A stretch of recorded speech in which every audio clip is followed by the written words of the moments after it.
Boa, Apareceu. tá gravando. Bom, pessoal, então, bom dia, né? Sejam todos bem-vindos. Eu sou a Bárbara, do setor de Pessoas e Cultura aqui da Arte. E para quem não nos conhece, né, eu vou falar um pouquinho sobre a Arte aqui, que é uma empresa de tecnologia que atua aí com soluções de desenvolvimento de software, dashboards, métodos de design thinking, alocações de profissionais e serviços de recrutamento e seleção em tecnologia, né? E esse é o nosso Art Talks, né, um programa de disseminação aí de conhecimento, onde mensalmente nós nos reunimos aí para compartilhar conhecimentos de diversos assuntos, né, através de palestras. E hoje a nossa convidada é a arteira Marina Carvalho. A Marina é gerente de design e marketing aqui da Arte, né? E ela vai compartilhar com a gente sobre pensamento crítico como forma de resolver problemas. É um tema bem legal aí. Então, fiquem à vontade também para fazer perguntas, utilizem o microfone aí para interagir e o chat também durante a apresentação. Marina, obrigada por ter aceitado nosso convite aí para fazer esse Art Talks. E eu passo a palavra para você iniciar aí a apresentação com a gente. Obrigada. Obrigada, Bá.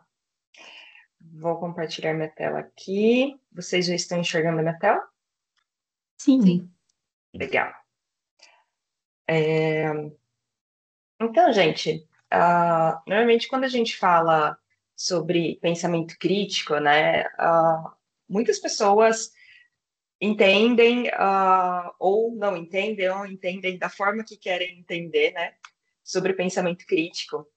Então, acho que para deixar todo mundo aqui na mesma linha de raciocínio, vamos só falar o que é pensamento e o que é crítico. Então, o pensamento ele vai ser um processo cognitivo que acontece no nosso cérebro, né? Na sua forma assim mais pragmática são os nossos juízos ou não, né? A formação de conceitos, resolução de problemas, a deliberação de nós mesmos. Para quem assistiu divertidamente, tanto um quanto dois, o pensamento são aquelas emoções ali agindo dentro do nosso cérebro, né? Então, é essa parte de deliberação com nós mesmos. E o crítico, ela vai ser uma análise avaliativa, não um julgamento, tá? Então, eu acho que é bem importante a gente deixar isso bem claro.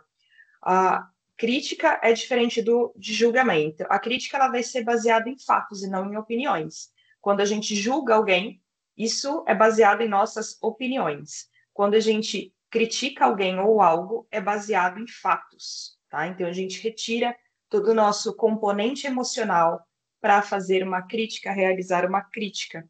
E crítica nem sempre é algo ruim, tá? Então, se ele foi nesse sentido da análise avaliativa, a crítica é uma boa. E é isso que eu vou falar um pouquinho mais adiante.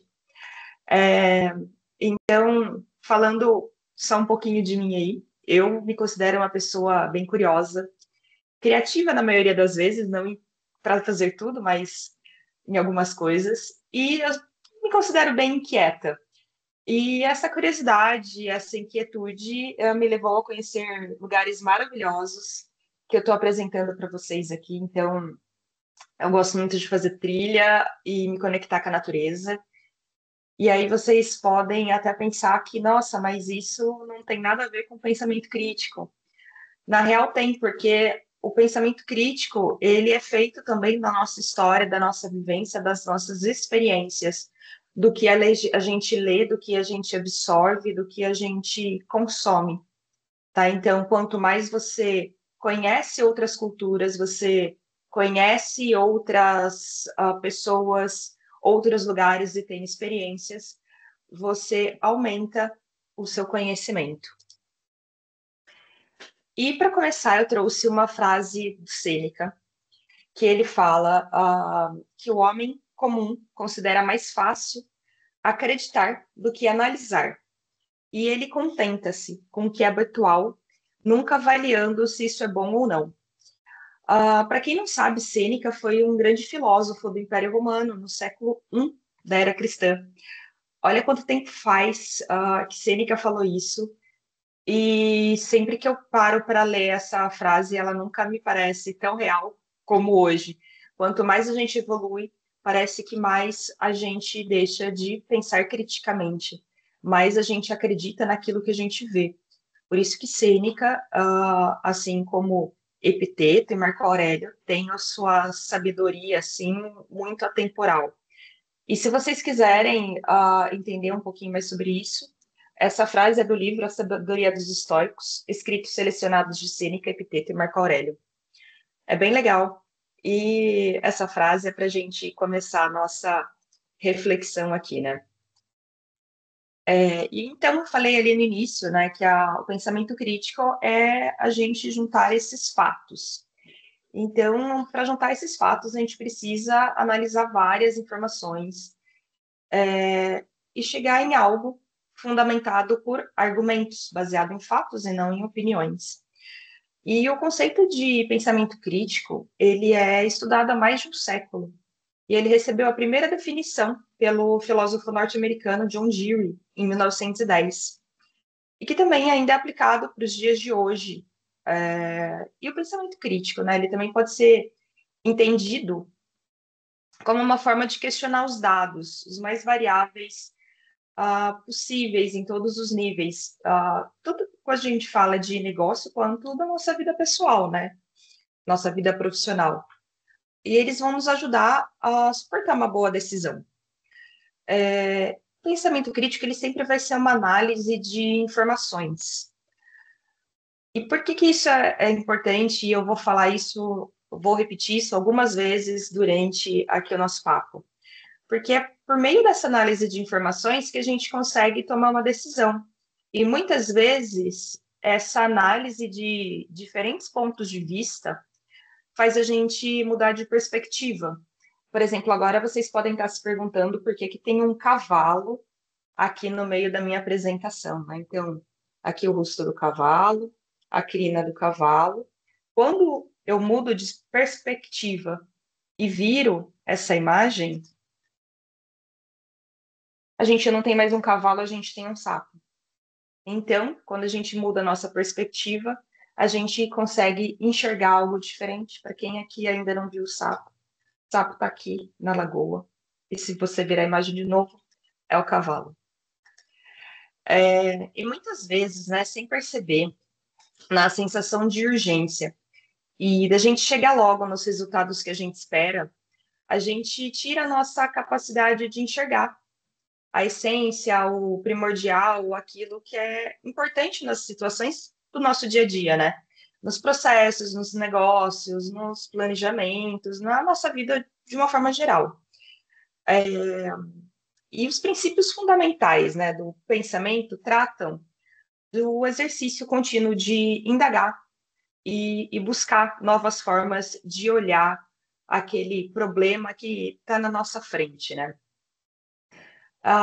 Mas muitas vezes também a gente acredita em suposições. Então, lembra que eu falei que o pensamento crítico é a gente analisar dados e não julgar e não acreditar na primeira coisa, na primeira resposta que vem? Muitas vezes a gente também supõe que também são os nossos vieses, né? E qual o problema disso? A gente toma decisões sem ter uma base sólida, sem fazer perguntas certas. E no longo prazo, as consequências para o negócio ou para a nossa carreira podem ser avassaladoras. Então, por exemplo, né, imaginem uma corrida de 100 metros. A velocidade, nesse caso, ela é fundamental. E a atenção se concentra ali nos primeiros passos, é algo mais explosivo. E essa pode ser comparada à nossa pressa de resolver um problema sem pensar muito nele. Mas em uma maratona, a gente precisa mudar a estratégia completamente. Então, a resistência, a economia de energia, o planejamento, o ritmo, são cruciais ali para a gente chegar no final. E a pressa por resultados imediatos faz com que a gente não pense no futuro e quais são as consequências da gente tomar uma decisão hoje. E o pensamento crítico, ele leva isso muito em consideração também. Os pensadores críticos, eles questionam, né, rigorosamente as ideias e as suposições. A gente não aceita isso de valor nominal, assim, porque é assim e ponto final. Não, mas por que é assim? Me explica mais sobre isso, né? Os pensadores críticos, eles identificam, analisam e resolvem esses problemas não por intuição ou instinto, né? Mas alguém com essas habilidades de pensamento crítico, por isso que é muito importante a gente começar a colocar isso no nosso dia a dia, a gente começa a ter a melhor compreensão das ideias, determinar a importância e a relevância dessas ideias, reconhecer, construir e avaliar esses argumentos, identificar consistências e erros de raciocínio, abordar os problemas de forma consistente e sistemática, e também refletir sobre a justificação daquilo próprio que a gente acredita e nossos valores. Porque todo mundo tem o seu viés, nossas experiências de vida, nossa história de vida faz com que a gente tenha crenças e valores, muitas vezes rígidos, que não nos deixam identificar ou nos cegam, né, na identificação de inconsistências e erros de raciocínio, né? Então, falando um pouco mais especificamente, né, quem tem a habilidade do pensamento crítico vai ser capaz de pensar sobre um tema ou uma questão de forma objetiva e crítica, então, sem o componente emocional, identificar diferentes argumentos, avaliar um ponto de vista e determinar quão forte ou válido ele é. Isso é muito importante para a gente defender nossas ideias, defender aquilo que a gente acredita, aquilo que a gente está fazendo.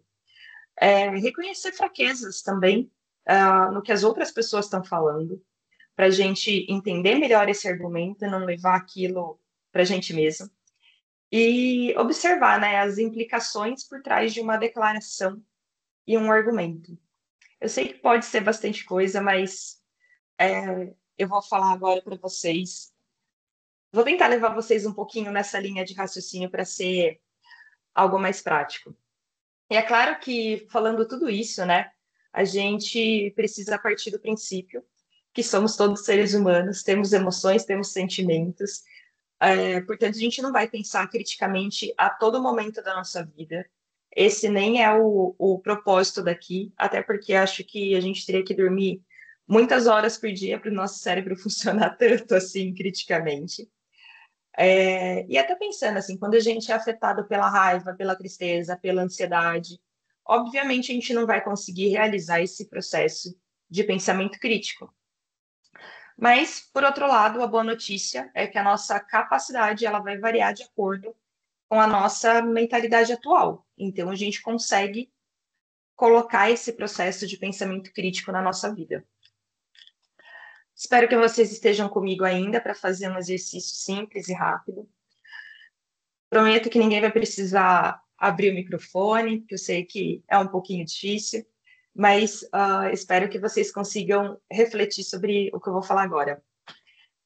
Comecem perguntando a vocês mesmos, né, a si mesmo, a seguinte pergunta, pensando em algo recente que alguém te contou, que de repente ficou aquela pulguinha atrás da orelha, ou que você não tem certeza daquilo, ou que é questionável, ou que você não acredita. Com certeza a gente passa isso no nosso dia a dia, então vocês devem ter alguma memória sobre isso. Então começa refletindo, né? Quem disse isso para você? Foi alguém que você conhece? Foi alguém em posição de autoridade ou poder? Importa quem disse isso para você? O que eles disseram? Foi uma pessoa? Foram várias pessoas? Eles deram fatos ou opiniões? Eles forneceram todos esses fatos? Eles deixaram alguma coisa de fora? Onde eles disseram isso? Foi em público? Foi em privado? Outras pessoas tiveram a oportunidade de responder e fornecer uma contra-alternativa? Quando eles disseram isso? Foi antes, durante ou depois de algum evento importante? O tempo é importante neste caso? Por que eles disseram isso? Eles explicaram o raciocínio por trás da opinião? Eles estavam tentando fazer alguém parecer bom ou ruim? E como eles disseram isso, né? Eles estavam felizes, tristes, irritados ou indiferentes? Eles escreveram ou disseram? Você realmente conseguiu entender aquilo que foi dito? E o que você pretende alcançar nessa reflexão, né? Um dos aspectos mais importantes do pensamento crítico é decidir o que você pretende alcançar e então tomar uma decisão baseada em uma série de possibilidades. Então, aqui, pessoal, no processo de pensamento crítico, quando a gente começa a fazer esses questionamentos, a gente consegue discernir bem melhor até o que a gente consome hoje de conteúdo. E principalmente isso, porque hoje a gente tem muita fake news nos temas mais polêmicos da nossa vida.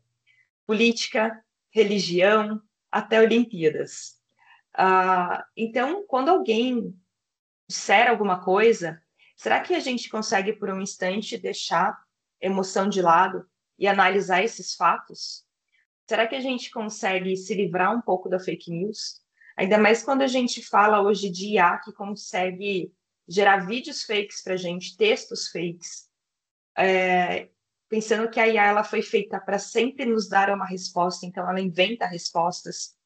Será que a gente consegue parar e refletir em alguns momentos naquilo que vai, de repente, prejudicar ou ajudar o outro mais lá na frente, seja a gente, sejam outras pessoas? Então, o processo crítico fala muito disso também, tá? Porque quase todas as decisões que a gente toma e a gente tenta implementar, elas não serão desastrosas se a gente encontrar motivos para abandoná-las. E pode parecer controverso, porque o tema desse Art Talks é pensamento crítico como forma de resolver problemas. E é realmente isso. Mas quanto mais a gente pensa naquele problema e a gente faz aquele papel de advogado do diabo e critica esse problema, a gente vai encontrar falhas nele. Então, motivos para abandonar, né, essas soluções e essas decisões não quer dizer que vamos abandoná-las de fato. Quer dizer que vamos tentar estressá-las ao máximo para essa ser a melhor decisão. E a gente pode trabalhar com previsão, tá? Então, a previsão, ela é uma ferramenta super poderosa. E eu vou dar um exemplo para vocês, né?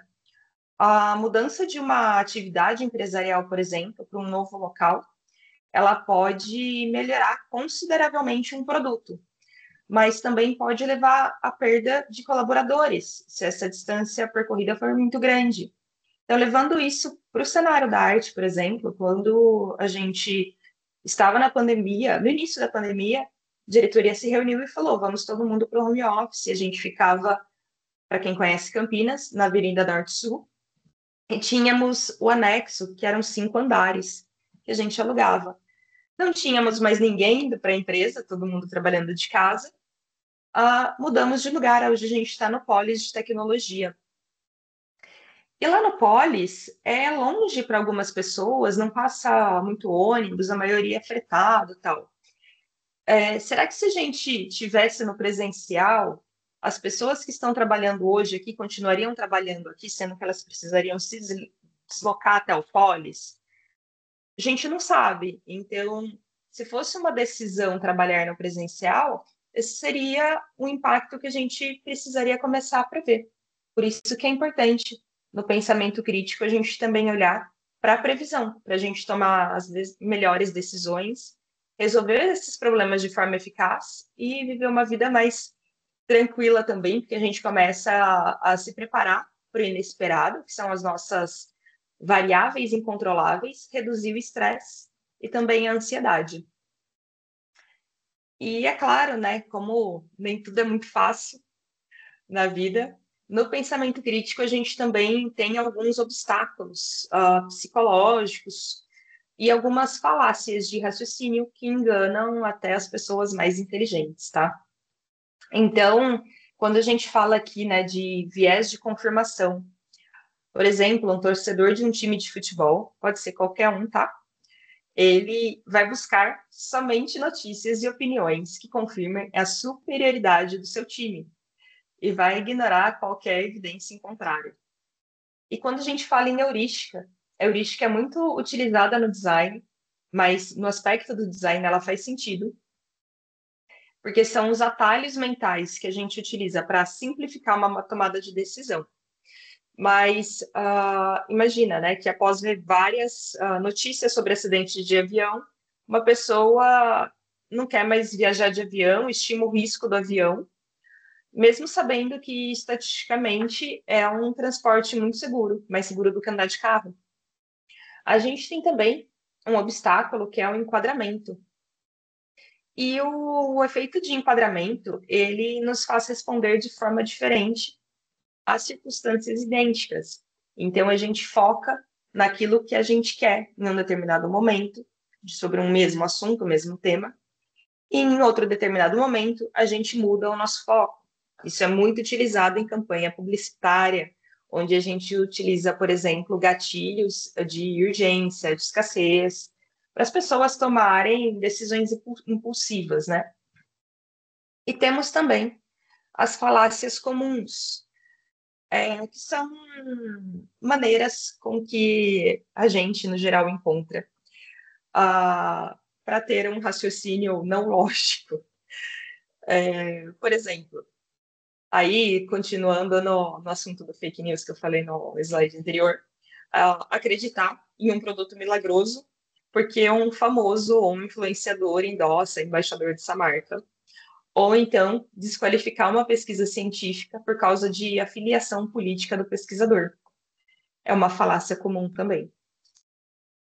E falando um pouco, né, de obstáculos, a gente precisa também entender um pouquinho da diferença entre causa e correlação. Então, a correlação, ela é uma relação estatística entre duas variáveis, mas ela nem sempre implica em causalidade. E calma, tem um sorvete aqui na tela e eu trouxe uma explicação para vocês, para ficar mais fácil de entender a diferença entre causa e correlação. E ela tem a ver com sorvete, por isso que ele está aqui. Então, imagina que você observou que sempre que chove você utiliza mais o guarda-chuva. Essa é uma correlação. Então, a chuva é a variável 1 e o uso do guarda-chuva é a variável 2.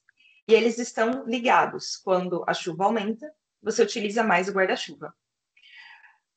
Mas será que a chuva é a causa de você utilizar mais o guarda-chuva? Neste caso, sim. Agora, pensando em outro exemplo, né? Você percebeu que nos dias que mais vende sorvete, também ocorrem mais afogamentos.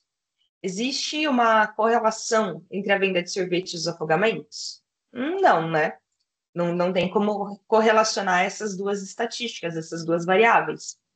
Mas o que acontece é que, geralmente, os dois eventos, né, tomar mais sorvete e ocorrer mais afogamentos, ele vai acontecer no verão, numa época de calor ou de sol, e ela acontece por causa de um terceiro fator, o calor. O calor, o verão, né? E quanto mais quente, mais as pessoas compram sorvete, mais elas vão para a praia, para a piscina, aumentando o risco de afogamento. Então, por que é importante a gente lembrar dessa diferença, né? Ter isso na cabeça? Para evitar conclusões precipitadas, tomar decisões mais informadas e evitar generalizações. O ser humano é muito generalista, principalmente os brasileiros, a gente tem muito costume de falar, todo mundo vai, todo mundo alguma coisa. Talvez seja porque nossa mãe sempre fala para a gente, você não é todo mundo, e aí a gente fica com isso na cabeça. Então a gente precisa evitar essas generalizações. Uma das linhas também do pensamento crítico é a inversão, que é a gente começar a pensar o extremo oposto. E esse cara aqui é o Charlie Munger. Ele viveu até os 99 anos, se eu não me engano. E ele foi sócio do Warren Buffett e vice-presidente da Berkshire. E ele disse: tudo o que eu quero saber é onde eu vou morrer, então nunca irei lá. E essa frase, ela resume super bem o conceito de inversão. Ah, assim, o conceito de inversão, ele vai nos ajudar, assim, a partir do extremo oposto. Ou seja, ela funciona para quando a gente não sabe por onde começar. A gente sabe a solução para resolver um problema, por exemplo, mas a gente não sabe por onde a gente começa. Então, a gente começa a ter essa visão por onde seguir. Então, dando um exemplo, né? Imagina que você está tentando resolver um problema no trabalho e a gente vai inverter a solução, né? O problema é que a sua equipe está desmotivada, né? As pessoas que você trabalha, não precisa ser sua equipe como líder, mas as pessoas que você trabalha estão desmotivadas, né? E se a gente invertesse, né? E se começasse a pensar se a equipe estivesse extremamente motivada, o que seria diferente? O que essa equipe teria, né? Invertendo essa situação, a gente consegue identificar novas possibilidades. Então, se essa equipe estivesse extremamente motivada, os colaboradores teriam mais autonomia, eles teriam um reconhecimento dos seus esforços, um ambiente de trabalho mais colaborativo. Então, legal, né? Você tinha um problema inicial, que era a equipe está desmotivada, você sabia que a solução era motivar a equipe e não sabia como começar. Agora você já tem 3 pontos de saída, né? O ambiente mais colaborativo, reconhecimento de esforços e autonomia dos colaboradores dessa equipe. Então você já tem o seu ponto de início. Por isso que é muito legal essa parte de inversão. E é claro, como eu decidi vir hoje com uma abordagem um pouquinho mais prática do pensamento crítico, eu vou falar um pouquinho de alguns frameworks e modelos mentais que servem, né, para aprimorar a nossa capacidade de olhar para um determinado problema. E eles vão nos ajudar a simplificar aquilo que é complexo. Alguns estudiosos do pensamento crítico, eles dizem que a qualidade do nosso pensamento é proporcional aos modelos que estão em nossa cabeça. Então, quanto mais a gente conhece de modelos mentais e frameworks, mais possibilidades de resolver um problema e de ter um pensamento crítico nós teremos. Não sei se vocês perceberam, espero que sim, espero que vocês estejam olhando aqui a tela, mas esse slide ele é um pouquinho difícil de focar, ele tem muita informação, ele não tem uma organização, né? Então, é desordenado, não tem clareza. Então, quando a gente fala de framework e mapa mental, eles vão nos ajudar justamente nessa tomada de decisão, nesse foco, nessa clareza, nesse raciocínio lógico e nesse raciocínio sistêmico.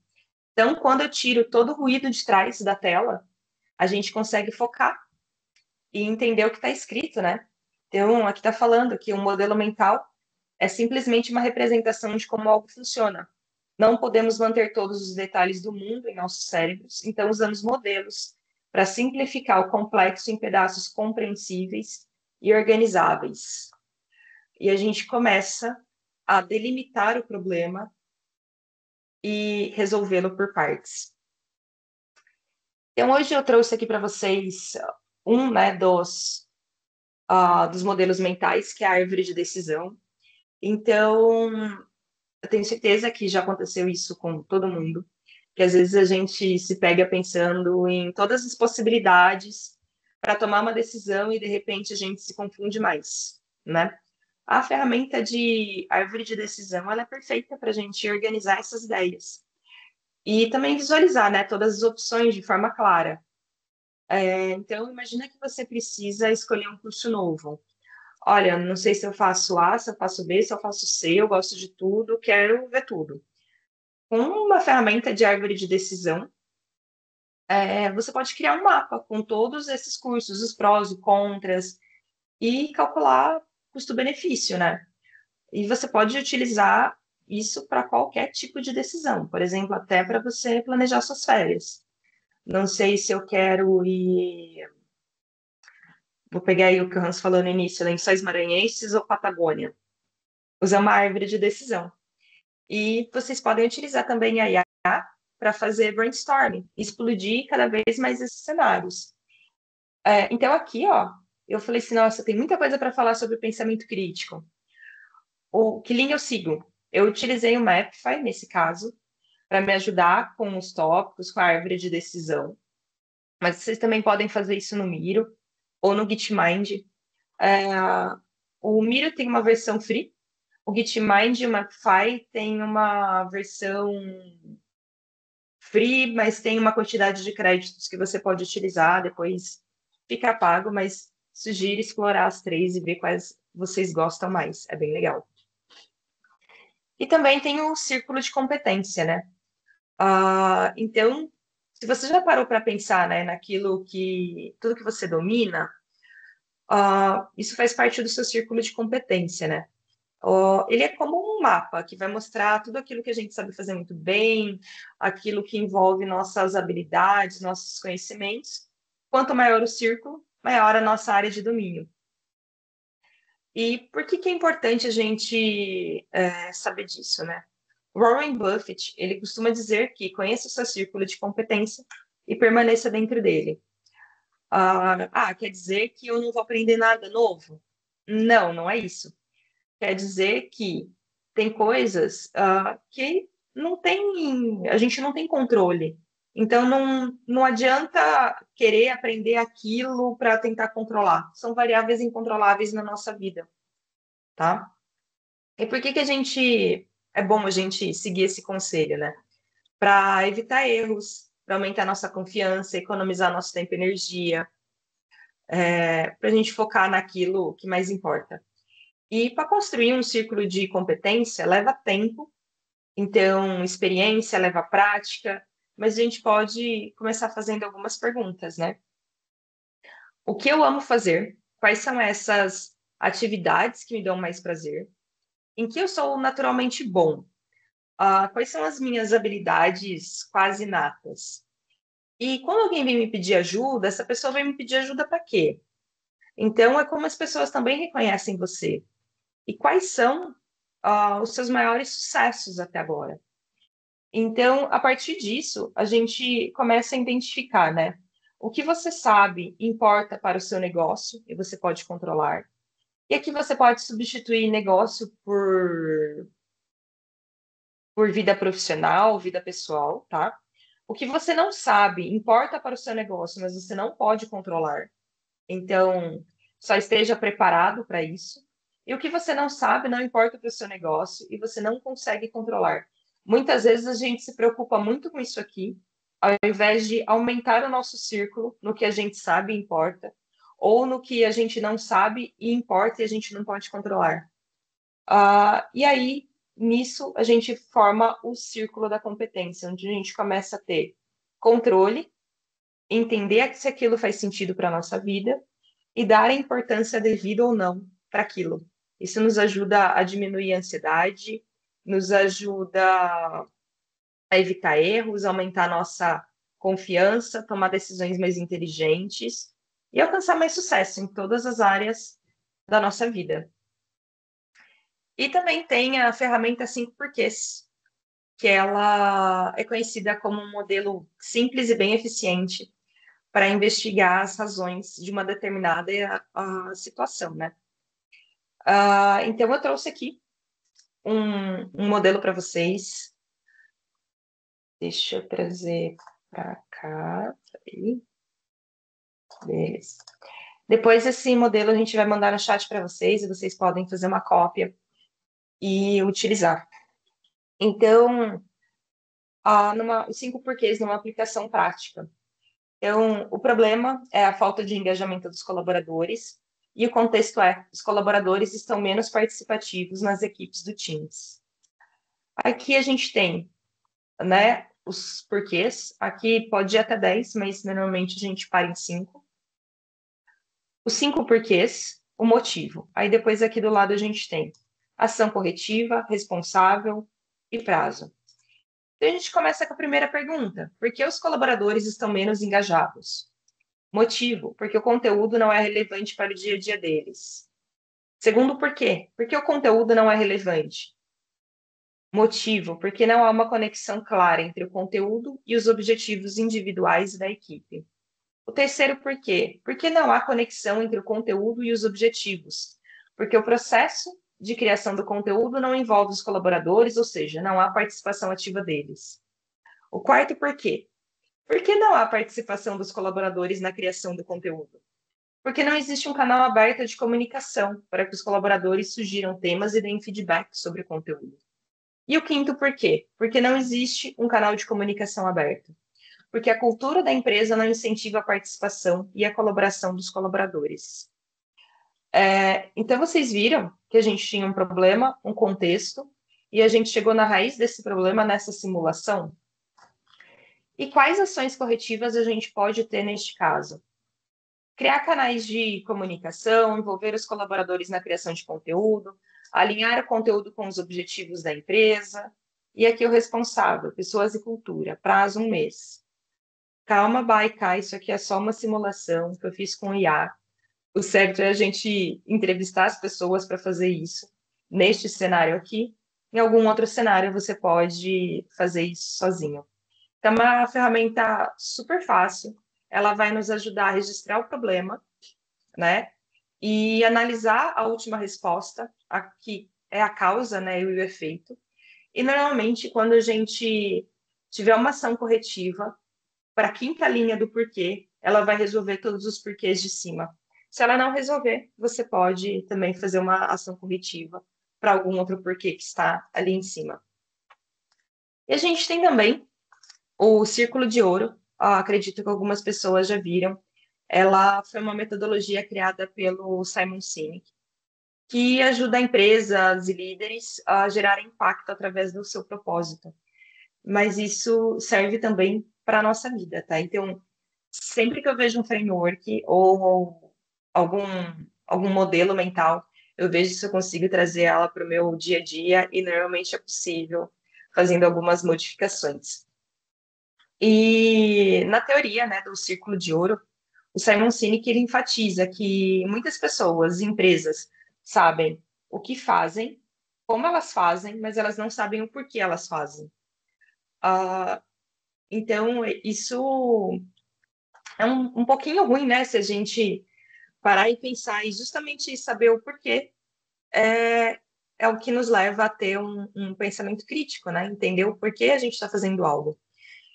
E a proposta aqui, né, é a gente saber o porquê, o propósito daquilo que a gente está fazendo, antes do como, que é o método, e o que é o resultado. E se a gente for aplicar, né, o círculo dourado na resolução de problemas, a gente começando pelo porquê. Então, qual o propósito, né, por trás da sua ação, da sua decisão? Que impacto você quer gerar naquilo? E qual necessidade você está tentando atender? Que problema você está tentando solucionar? A gente começa depois entendendo o como. Então, quais são aqueles métodos e processos que você utilizaria para atingir esse objetivo, para resolver esse problema? Quais são aqueles recursos necessários? Quais são as etapas envolvidas? E depois definindo, claro, o quê. Então, qual é o resultado final que você espera alcançar? E quais são os indicadores de sucesso? A gente tem também a matriz Gucci. A matriz Gucci, não sei se vocês já ouviram falar, ela trabalha com gravidade, urgência e tendência, e é uma ferramenta super simples e eficaz para priorizar problemas. Então, a gente avalia cada problema de acordo com 3 critérios, né? Qual o impacto negativo que o problema causa, qual a urgência, qual a rapidez com que o problema precisa ser resolvido, e qual a tendência, né? Qual a probabilidade do problema piorar com o tempo. Então, ele também está aqui numa planilhinha no Excel, e eu trouxe aqui uma simulação para vocês. Então, o problema é uma máquina de café quebrada. A gravidade, eu particularmente acho gravíssimo, mas se a gente fosse olhar com visão de uma empresa ou de um projeto, não é grave. Na urgência, ela pode esperar um pouco e a tendência ela não vai piorar, ela já está quebrada. Aqui a gente tem um cliente insatisfeito, o NPS dele foi baixo. Então, a gravidade ela é muito grave. A urgência, a gente precisa resolver com alguma urgência.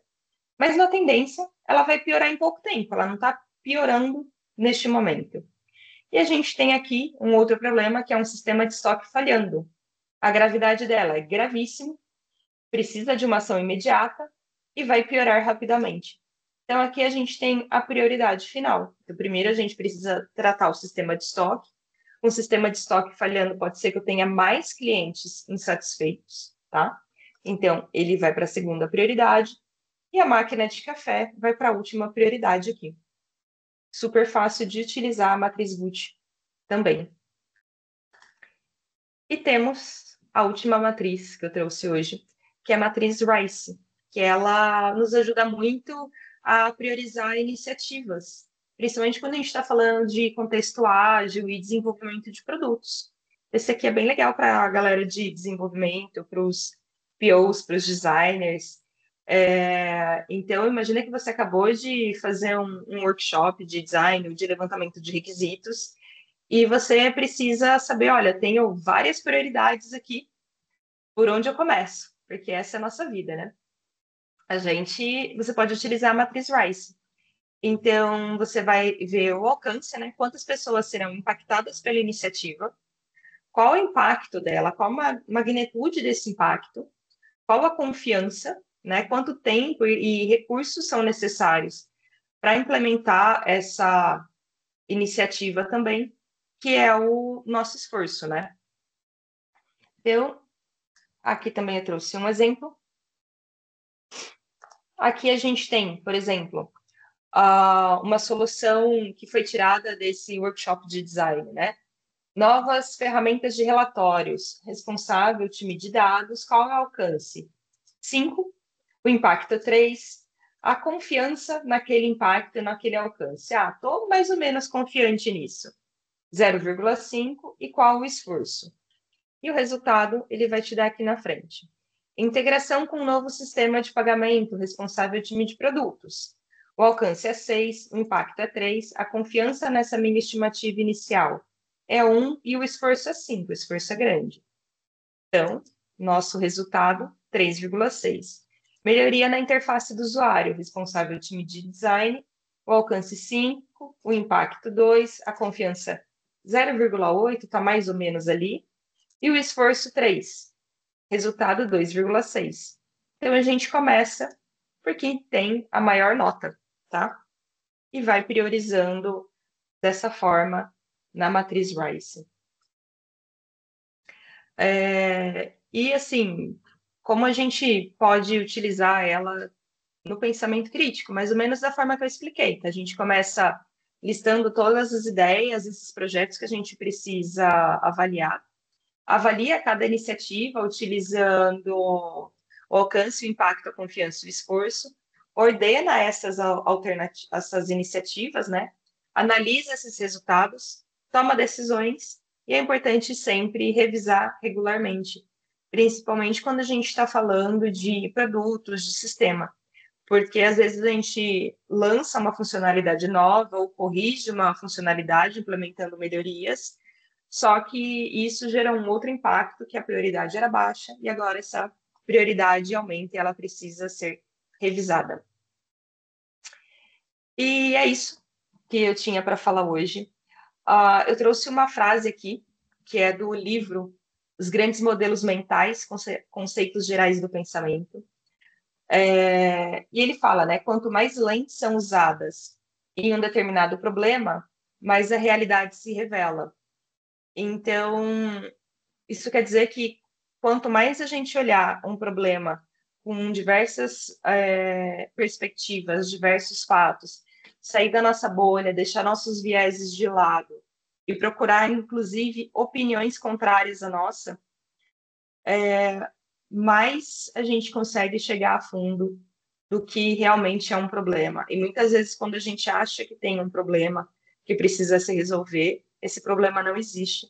A gente pode só mudar a nossa forma de olhar para ele. E é isso, gente. Vocês têm alguma dúvida, querem comentar alguma coisa, passar alguma experiência? Pessoal, enquanto vocês pensam aí nas, enfim, sugestões, dúvidas, etc., eu vou deixar aqui no chat também o nosso NPS aí do que vocês acharam do Art Talks de hoje, tá? Eu não consegui incluir aqui no Teams para ficar mais fácil, o Teams tá numa luta essa semana com a gente, mas então a gente criou um forms aí. Enfim, entrem rapidinho, um minutinho, ajuda a gente aí também. E, enfim, podem contribuir aí com dúvidas, o que vocês acharam. Eu já tenho uma, tá? Não é dúvida, na verdade, é um comentário. Eu ia até jogar aqui no chat, mas eu não consegui também incluir a foto. Mas tem um ranking, né, de que o Brasil tá em último de acreditar em fake news. Então, tem vários países e o Brasil está lá em último, enfim, né, na facilidade aí de acreditar em fake news, e isso é bem sério, né? Vou deixar o link aqui depois para vocês verem esse ranking também. Gravíssimo, É tá? o país que mais acredita em fake news, sem Sim, avaliar, né? sim. É, faz muito sentido mesmo. Total sentido. E pior que se a gente realmente quer implementar tudo isso, é porque a gente é preguiçoso, porque dá trabalho. Quando alguém manda uma mensagem, né, simplificando tudo que a Marina falou, né, manda uma mensagem no grupo, basta uma simples olhada no Google, você vê que é bobeira. Então,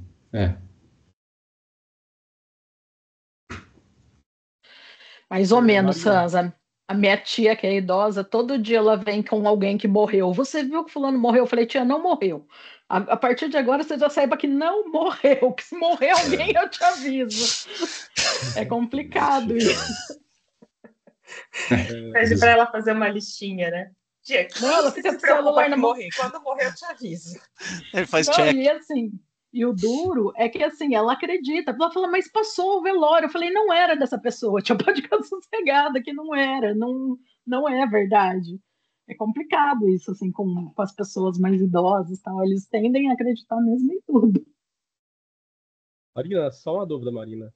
E como seria o pensamento crítico com pessoas ansiosas?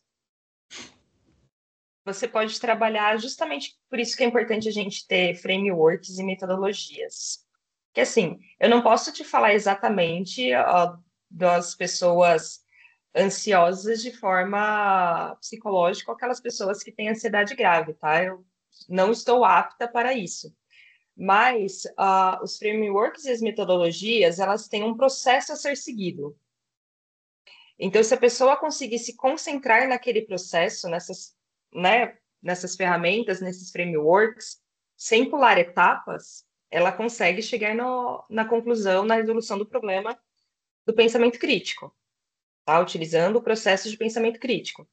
Mas aí é claro que se a pessoa estiver num dia extremamente ansioso, talvez ela precise fazer uma terapia antes de começar a utilizar a ferramenta de pensamento crítico, né? Porque ela pode ser frustrante também, Vinícius. É uma boa pergunta, porque quando eu falo assim, olha, você também precisa entender como você acaba com a sua ideia, ou como você abandona com a sua ideia. Então, você não pode desanimar. Você precisa olhar aquela crítica que você está fazendo ao seu próprio trabalho, né? E falar assim, beleza, isso aqui é uma fraqueza no meu trabalho, na minha resolução de problemas. Posso seguir com essa fraqueza, sabendo que lá na frente posso ter um problema com isso. Então, você pode ter uma solução ou não, e é assim que a gente toma decisões. Ou, não posso deixar essa fraqueza, esse ponto fraco, chegar lá na frente, preciso resolvê-lo agora. E como eu disse, nem tudo a gente consegue controlar, a gente tem as variáveis incontroláveis. A gente toma decisões, mas assim, todas as empresas estavam tomando decisões e veio a pandemia, né? A gente não consegue controlar, é uma fraqueza. E aí, o que a gente vai fazer a partir disso? Vamos tomar decisões. Obrigado.